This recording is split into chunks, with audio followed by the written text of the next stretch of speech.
अस्सलाम वालेकुम friends, welcome back to top smarties drama serial Shikwa. जहां पर किरण सानिया के घर जाकर बैठ गई। बेशक वो ऐसा ही लाइफस्टाइल चाहती है, इसलिए वो तो घर वालों को याद भी नहीं करती। लेकिन यहाँ पर माँ और बहन अब यहाँ पर किरण को मनाने पहुँच गए।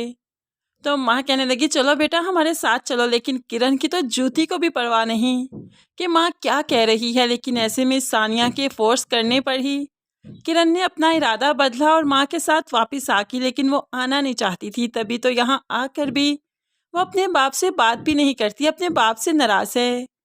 जब यहाँ पर बहन ने समझाना चाहा कि तुम्हें बाबा से माफ़ी मांगनी चाहिए, तुम्हें अपनी हरकतें ठीक करनी चाहिए, उनकी भी कोई इज्जत है, तुम बेटी हो उनकी।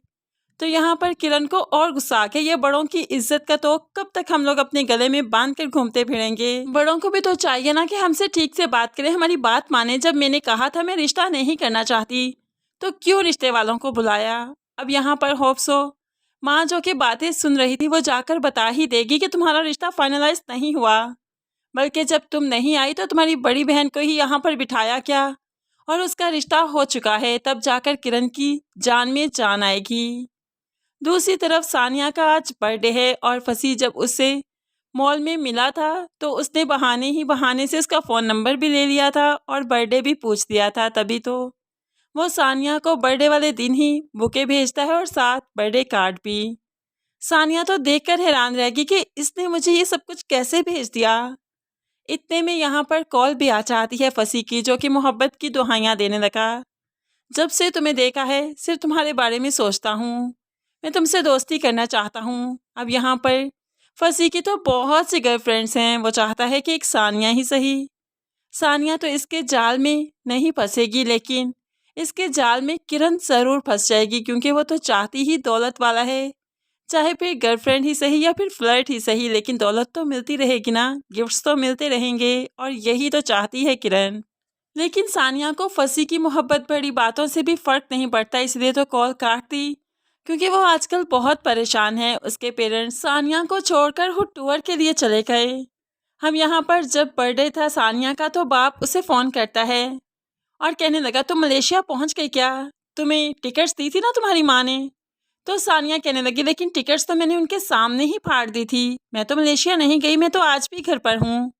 तो यहाँ बाप को गुस्सा आ गया, तुम्हारी माँ ने इतनी मुश्किल से तुम्हारा ट्रिप अरेंज किया था, तुम्हारी बर्थडे का गिफ्ट, और तुमने ये कदर डाली।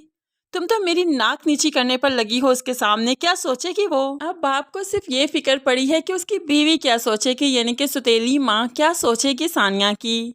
लेकिन सानिया को अपनी सौतेली माँ का असल चेहरा बहुत अच्छे से मालूम है, इसलिए उसे अपनी माँ की कोई परवाह नहीं। लेकिन बाप की वजह से वो ज़रूर दुखी हो जाती है, परेशान हो जाती है। तभी तो जब बाप भी उसे छोड़कर चला गया तो वो बहुत परेशान रहती है। ऐसे ही एक दिन फिर उसका टकराव ज़ारून से हुआ, तो ज़ारून उसे फ्रेंडशिप की ऑफ़र करता है, क्योंकि ज़ारून उसे मोहब्बत करता है, उसे शादी करना चाहता है। तो सानिया सुना देती है मुझे रिश्ते रास नहीं आते, जब भी मैं किसी रिश्ते की तरफ बढ़ती हूँ वो रिश्ता मुझे छोड़कर चला जाता है, इसलिए मैं ज़्यादा रिश्ते बनाती नहीं। तो अब तो ज़ारून को हमदर्दी होने लगी सानिया से, इसलिए कहने लगा रिश्ते बेशक ज़रूरत पर साथ छोड़ जाया करते हैं, लेकिन दोस्त दोस्त तो ज़रूरत में ही काम आता है ना, मुश्किल में ही साथ देता है, वो मुश्किल में साथ नहीं छोड़ा करता। और मैं आपसे दोस्ती का कह रहा हूँ, यकीन मानिए मेरे साथ दोस्ती करेंगी, रिश्ता बढ़ाएंगी, तो आपको रिश्तों पर भी एतबार होने लगेगा, मुझ पर, अपनी दोस्ती पर एतबार होने लगेगा। अब यहाँ पर ज़ारून की इतनी प्यारी, इतनी अच्छी पुरएतमाद बातें, वाकई यहाँ पर सानिया इसकी तरफ माइल होने ही लगेगी। वो ज़ारून के बारे में सोचने लगेगी और आहिस्ता ही आहिस्ता दोस्ती भी कर लेगी।